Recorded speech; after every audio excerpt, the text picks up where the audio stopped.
আলহামদুলিল্লাহ, ফাইনালি মানে এত এত বছরের পর আমি আমার ন্যাশনাল আইডি কার্ড হাতে পেয়েছি। অনেক যুদ্ধের পর, অনেক কষ্টের পর, অনেক মেহনতের পর।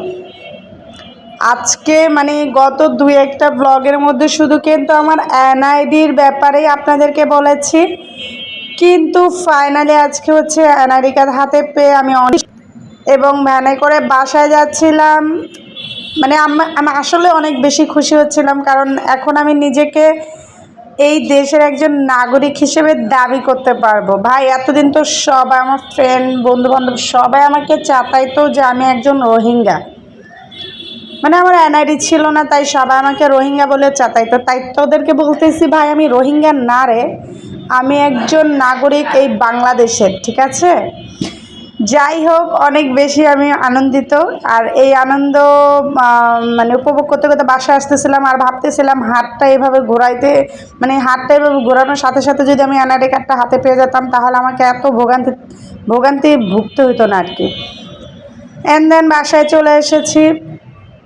যেই ঠাড়া পড়া রোদ ভাই রে ভাই, বাসায় এসে দেখি কারেন্ট চলে গেছে। কারেন্ট যাওয়াতে আমি হচ্ছে এখানে চার্জার ফ্যান নিয়ে বাতাসে বসেছিলাম।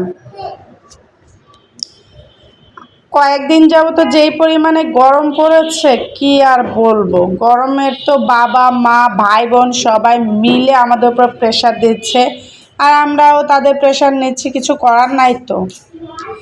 যাই হোক, এই তো আলহামদুলিল্লাহ, মানে আমার কাছে ভালো লাগছে যে আমি এনআইডি হাতে পেয়েছি এই জন্য। এনিওয়েজ, আজকে হচ্ছে এনআইডি যেহেতু পেয়ে গিয়েছি, তো আমি ভাবছি যে আজকে বিকাল দিকে আমি হচ্ছে বাসার দিকে রওনা দেবো, মানে ঢাকার উদ্দেশ্যে রওনা দেবো আর কি। এতদিন তো এনআইডি কার্ডের জন্য আমাকে গ্রামে থাকতে হয়েছে, এখন তো এনআইডি কার্ড পেয়ে গিয়েছি। আর সেই সময় আমি কিছু রিল বানাচ্ছিলাম, মানে গরমের মধ্যে দাঁড়িয়ে দাঁড়িয়ে আপনাদের জন্য কিছু রিল বানাচ্ছিলাম। এবং রিল বানাতে বানাতে অনেক সময় হয়ে যায়। মানে আমি ধরেন এনআইডি কার্ড উঠে বাড়িতে এসেছিলাম 3টা সাড়ে 3টার দিকে। তো ভেবেছিলাম লাঞ্চও করে যাইনি, লাঞ্চ করে কিছুক্ষণ রেস্ট নিয়ে আসর নামাজ পড়ে তারপরে বের হব। তো এই ভাবা নিয়ে আমি একটু ডিলে করছিলাম, একটু রিল বানাচ্ছিলাম, একটু ভিডিও বানাচ্ছিলাম। কিন্তু ভাই কি ভুলটা হয়েছে জানেন? আমার ভুলটা হয়েছে, আমি ভেবেছি আসরের পর বের হব, কিন্তু আমার আসরের পর রেডি হইতে হইতে প্রায় 6টা সাড়ে 6টা বেজে গেছে বাসা থেকে বের হইতে। যাই হোক, আলহামদুলিল্লাহ হাতে পেয়েছে, এটাই অনেক। আর এখানে আমার চাচা হচ্ছে সুদূর বিদেশ থেকে আমার চাচিমাকে ফোন দিয়ে বলে দিয়েছে আমাদেরকে হচ্ছে কাঁঠাল মধু আর কি কাঁঠাল দিতে। তো আমরা এখানে কাঁঠাল পাড়তেছিলাম।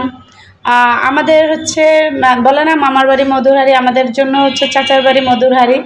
কারণ আমাদের চাচাদের থেকেও আমাদের মামাদের অবদান আমাদের জীবনে খুব কম।